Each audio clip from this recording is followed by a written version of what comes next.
Hi అండి, నమస్తే. ఇది ఇక్కడ డిజైన్ బ్లాక్ కలర్ అద్దటం అనమాట. వీడియోని చూడండి, ఎక్కడ స్కిప్ చేయకుండా చూస్తే మీకు అర్థమవుతుంది.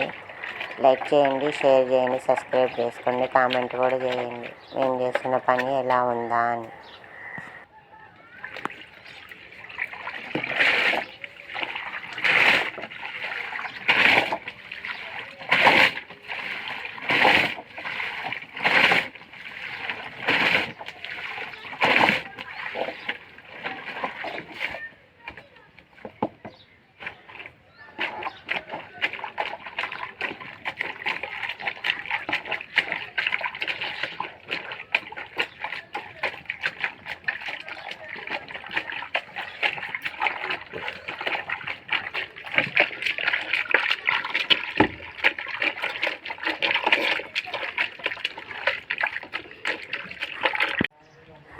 అలా రంగులు వేసి తొక్కిన తర్వాత దగ్గరగా ఉన్న పాయల్ని పులుముకోవాలన్నమాట. ఇలా దగ్గరగా ఉన్న పాయల్ని ఇట్లా అంటేనే రంగు మంచిగా నీట్గా పోతుంది. అలా పులుముకోవాలి. ఎండ బాగా ఉందండి. ఎండ బాగున్నందువల్ల నెత్తిన చెంగేసుకొని చేస్తున్నాను. ఏందా మొహం చూపించకుండా చేస్తున్నా అనుకోవద్దు.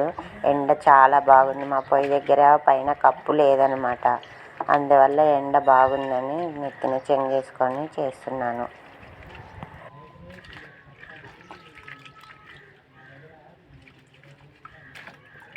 ఇది 4 చీరల పొడుగు, ఒక చీర పొడుగుకు మడత వేసుకుంటాం కదండి. చీర పొడుగు ఇలాగనే పులుముకోవాలి.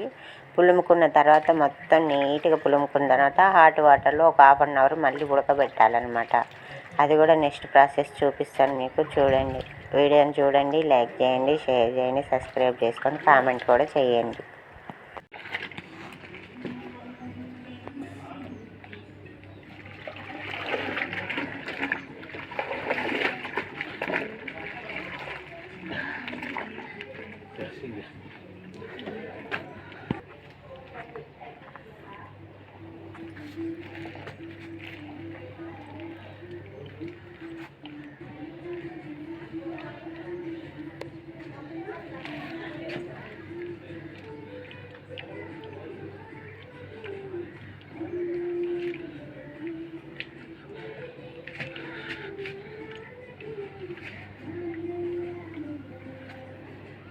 అవి ఆరబెట్టాము.